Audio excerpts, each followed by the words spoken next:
big sketch అట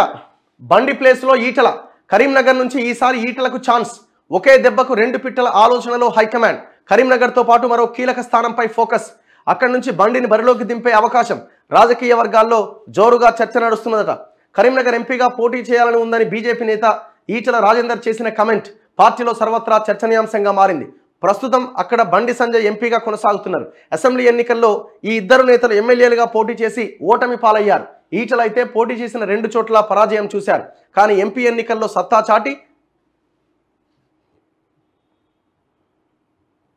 చూద్దాం ఏందో ఈ వార్త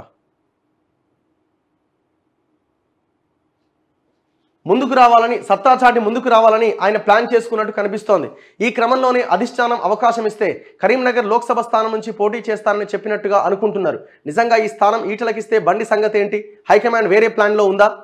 మల్కాజ్గిరి అంటూ ప్రచారం ఈసారి పార్లమెంట్ ఎన్నికల బరిలో బీజేపీ నుంచి ఈటల రాజేందర్ మల్కాజ్గిరి నుంచి పోటీ అంటూ ప్రచారం జరిగింది ఇదే సమయంలో ఆయన పార్టీ మారబోతున్నారని కాంగ్రెస్ గూటికి చేరి మరో చోట నుంచి ఎంపీగా బరిలో ఉంటారని ఊహాగానాలు వెలువడ్డాయి ఈ వార్తలకు తెరదించుతూ కరీంనగర్ నుంచి పోటీకి ఆయన ఆసక్తి కనబరుస్తున్నారు కానీ అంతా అధిష్టానంపై తోసేస్తూ పోటీకి సై అంటున్నారు ప్రచారానికి ప్లాన్ చేసుకున్న బండి ప్రస్తుతం కరీంనగర్ ఎంపీగా కొనసాగుతున్నారు బండి సంజయ్ మరోసారి విజయ ఢంకా మోగించాలని తెగ కృషి చేస్తున్నారు ఇందులో భాగంగానే బూత్ లెవెల్ మీటింగ్లు ఇట్లా అన్ని ఆయన ఆల్రెడీ ప్లాన్ తిరుగుతూనే ఉన్నారు బండి సంజయ్ గ్రౌండ్లోనే ఉన్నారు తిరుగుతూనే ఉన్నారు బేసిక్ ఇక్కడ నేనే ఎవరు మన ఈటల రాజేందర్ గారు ఇంటర్వ్యూ చేసినప్పుడు ఆయన నా ఇంటర్వ్యూలో చెప్పింది ఏంటంటే చాలా క్లియర్గా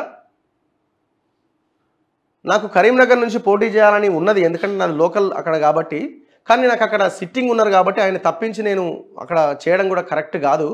అందుకే నేను మల్కాజ్గిరి ఇప్పుడు ఆయన ఉన్నది షామీర్పేట ఆయన ఇల్లు కాబట్టి హైదరాబాద్లో మల్కాజ్గిరి టికెట్ అయితే నాకు లోకల్గా అంతా తెలిసిన వాళ్ళే ఉన్నారు కాబట్టి నేను మల్కాజ్గిరి నుంచి పోటీ చేయడానికి ఇంట్రెస్ట్ చూపిస్తున్నా అని మల్కాజ్గిరి టికెట్ ఆల్రెడీ ఆయన కన్ఫామ్ అయిందన్న వార్తలు కూడా రకరకాలుగా వచ్చినాయి సరే మల్కాజ్గిరి నుంచి కూడా ఒక ముగ్గురు పేర్లు ఏమో వెళ్ళినట్టున్నాయి ఇప్పుడు కరీంనగర్ బండి సంజయ్ని మార్చి ఈటలకి ఇచ్చే అవకాశం ఉంటుందంటే పెద్ద క్వశ్చన్ మార్కే అంత ఈజీ కాకపోవచ్చు దాన్ని బండి సంజయ్ కూడా యాక్సెప్ట్ చేయకపోవచ్చు ఎందుకంటే లేదు ఒకవేళ బండి సంజయ్ అలిగి అసలు నేను పోటీ చేయలేను అని సైలెంట్గా ఉన్నారనుకో అది పార్టీకి పెద్ద దెబ్బ అవుతుంది ఎందుకంటే ఇప్పటికే ఆయనను అధ్యక్ష పదవి నుంచి తొలగించి ప్రజల్లో తప్పు జరిగిందనే ఒక భావనను కల్పించినారు